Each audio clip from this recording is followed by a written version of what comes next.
अच्छा, लोग जो हैं वो पिस चुके हैं, बिल्कुल बहुत परेशान हैं, क्या राय रखते हैं जरा आपको दिखाते हैं। उन्होंने भी 3% महंगाई करी हुई है, दुकान के गोदाम के अंदर माल रख के रेट बढ़ा रहे हैं और बोलने के पीछे से रेट बढ़ रहा है। गवर्नमेंट से गुजारिश है कि जब तक आप लोग हैं, अल्लाह रसूल का वास्ता, कि हम गरीबों के लिए कुछ कर लीजिए। अब माल पुराने रेटों में माल आया हुआ है, गोदाम भरे हुए, बैठे बैठे लखपति हुए आ रहे हैं। उनको पता है कि कल रेट बढ़ेगा। कि माने खजूर से जो है सेल भी करता हूँ मैं। अब हम कमाते 100 रुपये हैं, खर्च 500 रुपये होता है, हम कहाँ जाएं? चोरी करें, डकैती करें, क्या करें, किससे कहें जाके? इन्होंने महंगाई ऐसी कर दी हुई है, लोगों का कमर तोड़ दी है पकड़ के। जनाब, आपने सुना कि आवाम क्या कह रहे हैं। और जी 25,000 कमाने वाला, 35,000 कमाने वाला कहाँ जाए? क्योंकि बहुत सारे लोग ही कहते हैं जी ये जो हमें तनख्वाह मिलती है ये 10-12 दिन में ही पूरी हो जाती है, तो बाकी का महीना कैसे गुजारें? अब जनाब रमजान मुबारक का पहला अशरा गुजर गया है, दूसरे अशरे में हम दाखिल हो गए। अब ज्यादा लोग खरीदारी की तरफ राग़िब होते हैं, तो देखना यह है जी मार्केट्स में सूरत हाल क्या है। फ्रूट मार्केट में बिलखुसूस हम जानेंगे सूरत हाल, हमारे नुमाइंदगान हमारे साथ मौजूद होंगे। और लाहौर से हमें ज्वाइन कर रहे हैं हमारे नुमाइंदे यार मोहम्मद, जबकि फैजुल्ला कराची से हमारे साथ हैं। तो सबसे पहले कराची की सूरत हाल जान लेते हैं। फैज, जरा आप बताइएगा, कुछ फर्क देख रहे हैं क्या? लोगों की जो खरीदारी की इस्तिताअत है वो बड़ी है, मजबूरन खरीदारी हो रही है, और जो दाम है क्या पहले अशरे से अब ज्यादा हो गए हैं? जरा बताइएगा सूरत हाल क्या है मार्केट्स में। सदफ, देखिए सूरत हाल तो जूं की तूं है। महंगाई का जो जिन है वो किसी के काबू में नहीं है और महंगाई दिन ब दिन बढ़ती चली जा रही है। और बात वो यही है कि दिन में कुछ और रेट होता है, शाम में कुछ होता है, रात में कुछ और होता है। ये मेरे हाथ में कागज़ है, ये एक पर्चा है जो कमिश्नर कराची जारी करते हैं, जिस पर कीमतें काबू करने की ये फहरिस्त है। लेकिन ये महज कागज़ का एक पुर्ज़ा ही है और ये बवक्त ज़रूरत आवेज़ा हो जाता है और उसके अलावा मोस्टली आपको जगहों पर ये नहीं मिलता। और इस पर जो कीमतों का तयन किया जाता है वो एक अलग मजाक है। जो इस पर कीमतें लिखी हुई होती हैं वो आप अगर मार्केट में ढूंढने निकलेंगे तो वो आपको शाज़ व नादिर मिलेंगी।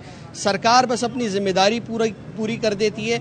इसमें होना ये होता है कि कमिश्नर कराची की जानिब से पहले कैंप्स लगाए जाते थे, लोग शिकायत दर्ज कराते थे। न कोई कैंप है, न इन कीमतों को मॉनिटर करने के लिए कोई टीमें निकलती हैं। एक लेपा पोती वाला काम ज़रूर होता है, लेकिन मजमूई तौर पर सूरत हाल खासी बदतरीन है। इसके साथ एक और पहलू है, फल और सब्जियों की कीमतों में उतार चढ़ाव आता रहता है। इसकी कीमत कभी कम होती है, कभी ज़्यादा होती है, लेकिन हम देखते हैं कि दूध हो गया, आटा हो गया, चीनी, चावल, इनकी कीमतों में मुसलसल सिर्फ इजाफा होता चला जाता है। तो ये एक मामला है। लोगों की जहाँ तक बात है ख़रीदारी की, तो रमज़ान एक ऐसा महीना है कि उसमें हर कोई चाहता है कि उसके दस्तरखान की जीनत, फल बने, अच्छे खाने वो खाएं, समोसे, पकौड़े, लेकिन उसकी कीमतें बढ़ती चली जा रही है। मजबूरी में बच्चों की भी ख्वाहिश होती है, बच्चे भी रोज़ा रखते हैं, वो भी चाहते हैं कि उनके दस्तरखान पर अच्छी चीज़ें हों, पूरा दिन वो भूखे प्यासे रहते हैं। लेकिन एक आम आदमी के लिए बहुत ज़्यादा मुश्किल हो गया है इसको मेंटेन करना कि अपने दस्तरखान को वो अच्छी तरह से सजा सके, लुत्फ़ उठा सके। माजी में सूरत हाल फिर भी बेहतर थी, महंगाई का रोना तो हर दौर में रहा है, लेकिन अब जो सूरत हाल हो गई है इसने मिडिल क्लास को और उससे अपर मिडिल क्लास को भी मुतासिर किया है। लोगों ने अपनी खरीदारी में कमी की है, लोगों ने अपना बजट कम किया है, क्योंकि चीजें महंगी होती जा रही हैं, उसमें कटौतियां करते चले जा रहे हैं। इसी तरह से जिस्म व जान का रिश्ता बरकरार रहे। कहाँ तक करेंगे? यार मोहम्मद, कराची से आपने सुन लिया फैजुल्ला खान की जुबानी ये कहानी के जो कि अक्कासी करती है कि हर कराची का जो शहरी है वो किस सूरत हाल से गुजरा है। लाहौर में क्या सूरत हाल है? आप भी एक मार्केट में मौजूद हैं, रेट्स क्या हैं वहाँ पर चीज़ों के? देखें इशफाक, यहाँ पे भी जो उसी तरह की सूरत हाल है और लाहौर में भी आवाम को किसी चीज़ पर ना माफ़ी मिल रही है ना रिलीफ मिल रहा है। रोज़ बरोज़ जो अशिया ज़रूरियाँ हैं उनकी चीज़ों में बदस्तूर इजाफा जारी है। दूध हो, दही हो, जो सहरी में इस्तेमाल होती हैं अशिया, जबकि इफ्तारी के लिए जितना फ्रूट है, फल है और साथ जो सब्ज़ी है, इसकी कीमतों में भी बदस्तूर इजाफा जारी है। अब मैं आपको बताता हूँ कि जब पहला रमज़ान का पहला रोज़ा था उससे कबल जो बुनियादी जैसे फ्रूट चाट है वो हर घर में ये समझा जाता है कि हर घर वालों की ज़रूरत होती है कि पूरा दिन बंदा भूखा रहता है, उसके बाद एक ख्वाहिश होती है कि चलें अफ्तारी में अच्छी अफ्तारी की जाए, और फ्रूट चाट जो एक लाजमी जुज़ समझा जाता है कि हर घर का, वो भी अब इन आवाम की पहुंच से मुकम्मल तौर पे दूर हो चुकी है। क्योंकि यहाँ पे इस वक्त मार्केट में जो हमने विजिट किया है सेब का रेट जो रमज़ानुल मुबारक से कबल 200 रुपये था वो अब इस वक्त 300 रुपये पहुँच चुका है। तकरीबन 100 रुपया 10 दिनों में इजाफा हुआ है। इसी तरह केले का रेट जो किसी भी चीज़ में इस्तेमाल होता है, कोई अगर आपने फ्रूट चाट बनानी है या कोई स्वीट डिश बनानी है, तो अब केले का रेट जो 300 रुपये था 3 रोज़ कबल इस वक्त 400 पे पहुंच चुका है, जैसे ही दूसरा अशरा शुरू हुआ है।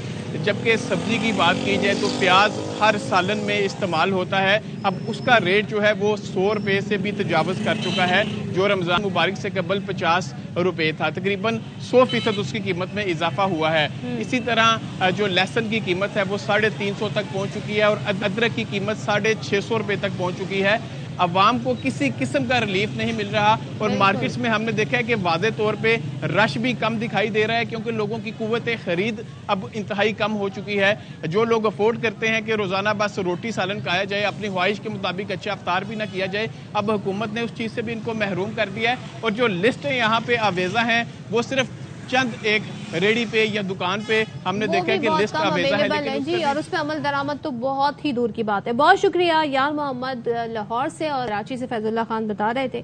और जनाब वो ये कह रहे हैं कि रोटी सालन में भी जो बुनियादी अज्जा चाहिए होते हैं उसमें भी बता रहे हैं जी, लहसुन हो गया, अदरक हो गई, प्याज हो गई, इनके दाम भी बहुत ज्यादा महंगे हो गए। और गोश्त होगा तो सालन बनेगा, किस चीज़ से सालन बनाए जी, ये बड़ी महंगाई की सूरत हाल है। ऐसे में अवाम पूछ रहे हैं जी कि ये हालात कब बेहतर होंगे, तो एक अनसर्टेनिटी है, किसी को नहीं मालूम। और महंगाई जब ऊपर चली आती है, दाम ऊपर चले आते हैं तो नीचे नहीं आते हैं। आपको लोगों की आमदन जो है उसमें इजाफा करना होगा, जो बुनियादी उनकी तनख्वाहें उसमें इजाफा करना होगा, तनख्वाहों में इजाफा करना होगा ताकि वो किसी तरीके से अपनी ज़िंदगी का गुजारा कर सकें। और जाहिर है कि पहले लोग सोचा करते थे, उनके ख्वाब होते थे कि गाड़ी होगी, घर होगा, कोई तरीक़ेकार होगा, सेविंग्स होंगी, लेकिन अब जो है वो सिर्फ 2 वक्त की रोटी ही इज्जतदार तरीके से मिल जाए, इससे आगे किसी की कोई डिमांड नहीं होती। अच्छा जी।